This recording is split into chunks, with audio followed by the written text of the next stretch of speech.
عليكم، عاملين إيه؟ يا رب تكونوا بخير. أنا ملاحظة كده إن التفكير عند شوية ستات وبنات اليومين دول بقى بطريقة غبية أوي. هي إيه بقى الطريقة دي؟ إن أنتِ تشتغلي عشان ما تبقاش أقل من الرجالة يعني. إيه التفكير المهبب ده؟ وكمان عشان ما تبقيش عالة عليهم والله. مين فهّمِك إن أنتِ عالة عليهم؟ يعني أنتِ عبيطة، ولو عبيطة تعالي أقول لِك.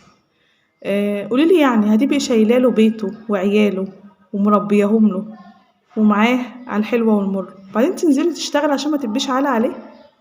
مين اللي فهمك كده؟ انت كده مش عالة، انت كده آلة يا حبيبتي. ها؟ مين قالك انه هو لو بيصرف عليكي تبقى انت عالة؟ مين فهمك كده؟ ده غصب عنه، وده حق من حقوقك. ده لو ما عملش كده طبعا ربنا هيحاسبه، اللي احنا مش فاهمينه طبعا. آه، ربنا هيحاسبه، ده هيكون اسم كبير عليه. ويعني هو لو غدر بيكي في يوم ايه يعني؟ ايه يعني؟ انت لو هتتجوزي واحد مش مأمنة له ما تتجوزوش.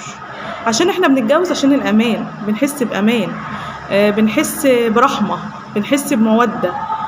لو مش حاسة معاه بالأمان بلاش تتجوزيه، بلا جواز خالص. حبيبتي عزيزة المرأة، يعني عايزة تشتغلي اشتغلي، اشتغلي بس اشتغلي، ده حقك. حق كل واحد يحس بقيمته الذاتية، ان هو حاسس ان هو عنده قيمة كده ان هو يشتغل. لكن اللي فهمك ان انتي تربي له عياله وتقعدي معاه في البيت وتساعديه ببيته وتقسميه كل حزنه وفرحه، وبعد كده لازم تنزلي تشتغلي عشان حقك او عشان تبقي عالة عليه؟ لا. ولو هتشتغلي ما تضغطيش نفسك ولا تضغطي بيتك لمجرد ان حد زرع جواكي ان انتي عالة على المجتمع او عالة عليه هو. اللي وصل لك كده يبقى بيضحك عليك. انت مش اقل من اي حد، اشتغلي عشان انت عايزه تعملي قيمتك الذاتيه.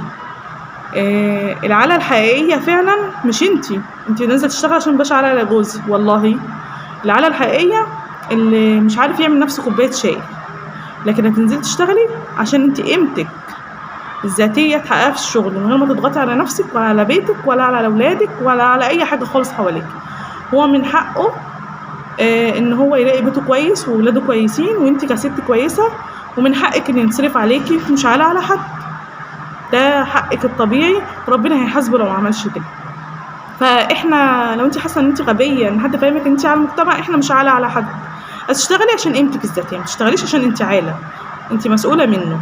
انا بس نقطه كده حسيت ان هي بعض فكر من الناس ان انا عالة عليه ومبقاش تقيله عليه. والله حبيبتي انت تقيله عليه، ده حق من حقوقك. يعني عايزه افهمك حاجه زي كده.